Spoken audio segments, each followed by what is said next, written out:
안녕하세요. 세모TV 세모절세왕 쌤입니다.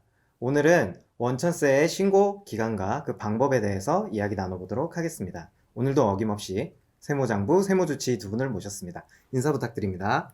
반갑습니다. 세무장부 세무주치 이원정 회계사입니다. 안녕하세요. 세무장부 세무주치 김정환 세무사입니다. 원천세, 말이 좀 어려운 것 같아요. 원천세가 무엇인가요? 네, 사업하시면서 직원을 어떤 형태로든 고용하신다면 급여를 지급하는 달에 원천세 신고를 하셔야 합니다. 좀 더 쉽게 말씀드리자면 원천징수는 급여를 지급할 때 미리 세금을 떼고 그것을 사업자가 대신 신고 납부하는 것입니다. 그래서 직원에 대한 퇴직금이나 기타 소득 등에 대해서도 원천세 신고를 하셔야 합니다. 원천세를 자세히 보면요. 국세와 지방세로 나눠집니다. 과세권자가 누구냐에 따라서 국세는 국가에 납부를 하고 지방세는 지방자치단체에 납부를 하는 것입니다. 그렇다면 원천세는 결국 사업자가 아니라 소득이 생기는 사람이 내는 세금인 거네요. 네, 맞습니다. 소득이 있는 사람, 즉 소득을 받은 사람이 세금을 내는 것이 맞습니다. 다만 그걸 지급하는 자가 그 세금을 미리 보관하였다가 일정 시점 또는 신고 기간에 대신 납부를 하는 것입니다. 전문 용어로 말씀드리면 소득을 지급하는 자를 원천징수 의무자, 실제 세금을 부담하는 자를 납세 의무자라고 합니다. 그럼 사장님이 원천징수 의무자, 직원이 납세 의무자가 되는 거네요. 스마트하시네. 네. 그렇다면 이런 원천세는 어떤 식으로 계산이 되나요? 근로소득에 대한 원천징수는 근로소득 간이세액표에 따라서 원천징수가 이루어지고요. 홈택스에서 본인의 급여와 부양가족 수를 넣으면 세금 조회가 가능합니다. 그리고 프리랜서 사업소득자는 3%, 일부 기타 소득자를 제외한 대부분의 기타 소득자는 8%로 세금이 정해져 있습니다. 네, 연말정산에 대해서 조금 더 살펴보면요. 가근세라고 하죠. 매달 떼는 그 세금과 또 1년간 총 정확히 세금을 계산해서 두 개를 비교를 하게 됩니다. 매월 떼는 금액이 더 많게 되면 환급을 받을 가능성이 높고요.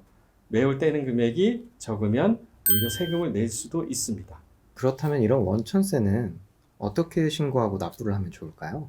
그 원천세는 그 월별과 반기별로 나누어지는데요. 원천징수 이행사항 신고서라는 서식을 지급일을 기준으로 해서 지급일 다음 달 10일까지 신고 납부하게 됩니다. 세금 납부가 늦어지는 경우에는 미납세액의 10%를 한도로 해서 납부 불성실 가산세가 부과됩니다. 직원이 많을수록 비용에 따른 가산세 부담이 커질 수 있으므로 신고를 잘 챙기셔야 합니다. 매달 챙기셔야 되는 부분인데 사장님들께서 바쁘시다 보면 원천세 신고를 매달 잊어버리고 넘어가시는 경우도 발생할 것 같아요. 이런 경우에 원천세 신고를 한꺼번에 몰아서 할 수도 있을까요? 네, 당연히 됩니다. 정기 신고 기한 이내에 신고를 하시지 못한 경우나 신고를 하셨으나 누락된 경우가 있으면 추가 신고가 가능합니다. 매년 개인 사업자에 대한 사업소득세를 익년도 5월에 종합소득세 신고를 하는데요. 그때 누락된 인건비를 발견해서 추가로 신고해서 비용으로 인정받는 경우가 많습니다.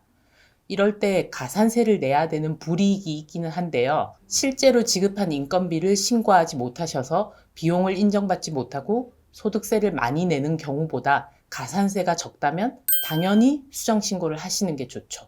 그리고 상시 고용 인원이 20인 이하인 경우에는 반기 신고 납부가 가능하신데요. 이런 경우에 반기 신고 납부를 활용하시면 가산세를 줄이실 수가 있습니다.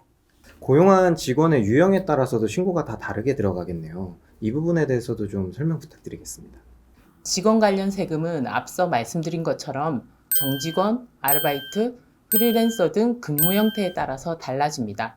정직원의 경우에는 근로소득 간이세액표에 따라서 매월 원천징수를 하고요. 1년에 한 번 연말정산을 하시면 됩니다. 그리고 급여가 불규칙적인 아르바이트, 프리랜서의 경우에는 일정 비율로 원천징수를 하게 됩니다. 네, 여기서 중요한 점은 원천세는 0이라고 할지라도 인건비 신고를 하셔야지만 비용으로 인정받으실 수 있습니다. 그리고 신고 기간을 잘 지켜서 가산세를 내지 않는 것이 절세의 비법이라고 할 수 있습니다. 일용직 근로자인 경우에는 15만 원까지는 세금이 발생하지 않습니다. 또한 소액부 징수라고 해서 1,000원 미만의 세금이 나오는 경우에는 세금을 부과하지 않습니다. 결론적으로 일용직 근로자는 역산하면 18만 7천 원까지는 세금을 내지 않게 되는 거죠. 지금까지 원천세의 계산과 신고 방법에 대한 절세 팁을 알아보았습니다. 추가로 궁금하신 점은 댓글로 남겨주세요. 세무장부에서는 소상공인 사장님들을 위한 무료 세무 컨설팅을 지원하고 있습니다. 영상 하단 설명란에 참여 링크를 통해 신청하시면 됩니다. 저희 세무장부에서는 소상공인 사장님들의 성공과 절세를 지원합니다. 구독, 좋아요. 알림 설정하시고 성공 지원 받으세요. 안녕.